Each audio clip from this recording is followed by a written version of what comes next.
Hey there, thinkers, and welcome back to another episode of Critical Hit. My name is S, and in this video, I want to go over a rumor about the Marvels. But before I get into that, please like and subscribe so you're notified when our next video is released. All right, now let's get into this. So this article is from Bounding Into the Comics. Rumor has it that when the episode of Joining the Pandaverse came out, around the 8th, I believe, but I could be wrong, we all know that the Disney executives and Kathleen Kennedy were not happy about it in the slightest. They did expect a warning, but they didn't get that. Instead, they got mocked across the internet, and to be honest, this aired at the absolute perfect time, right before the Marvels and some other projects that are in the works, but mainly because of this one here. It bothered them so deeply that it's rumored to have changed the main character ever so slightly. So, when everyone was talking about Carol Danvers and the Valkyrie, well, when she showed up, they looked like they had some history together, if you know what I'm saying. Well, it turns out, now, remember, this is only a rumor, but for real, this is the MCU now. So, I would not put it past them. Now, I mean, I think this should go without saying, if you haven't seen this movie, there is some spoilers. So, my apologies for not saying that earlier. The rumor has it, the Marvels originally featured direct confirmation that Carol Danvers and Valkyrie were once in a romantic relationship. Okay.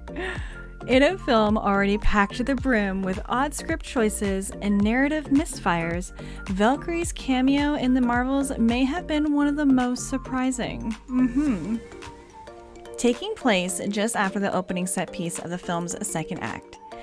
The scene in question sees Asgard's current king as once again portrayed by Tessa Thompson for a brief stop upon Carol Danvers' personal spaceship, the Hootie. Responding to Kree's superheroine's request. Now, see, that is a gender term. That signifies that's a girl.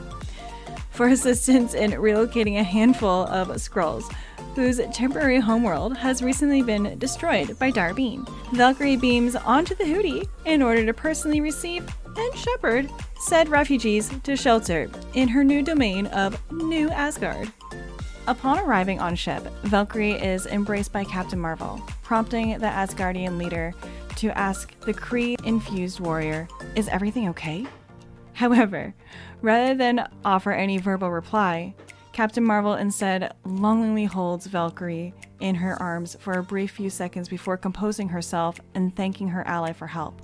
"Anyways," responds Valkyrie, before noting, "I've seen you finally found yourself a team." Met with Danvers' protestations that the team was unintentional. Valkyrie attempts to calm her Avenger by assuring her, "I have been on the same unintentional teams myself. You can stand tall without standing alone. Take it from me, Marv."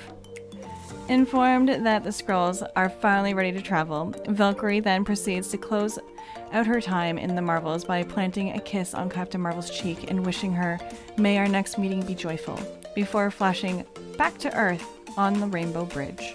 Remember, there was a massive push for this, that she needs to be gay, it needs to be with women. Marvel has been guiding its audience to accept these changes in these movies, and well, apparently they were going to go through with it. This movie could have hit a whole lot different, and supposedly when the South Park episode was released, Disney immediately went to the editing office and cut that line out. So, what we were left with was these two long-lost lovers, but they weren't together because they cut that out. So, now Marvel can say, she doesn't directly say it, but from the context of the film, we can clearly see it, that they are together. But it looks like the core Marvel fans are just not okay about it. Like this guy, Can We Get Some Toast, who X'd this. Delicious tea, BT dubs. He does have exclusives here and there. You should check him out. I believe that this one is true though, because I really wouldn't put it past Marvel. Well, Disney really. And I can also show you more. This is from Cosmic Marvel. And they said, Marvel Studios cut a quote from the Marvels that confirms Carol Danvers and Valkyrie dated in the past. "We work better as friends. Can you say, put a chick in it and make her lame and gay?" Fuck baby, dude, put a chick in it, make her gay. Put a chick in it and make her lame and gay. Put a chick in it and make her lame and gay. It means put a chick in and make her fucking gay. It means put a chicken and make her fucking gay!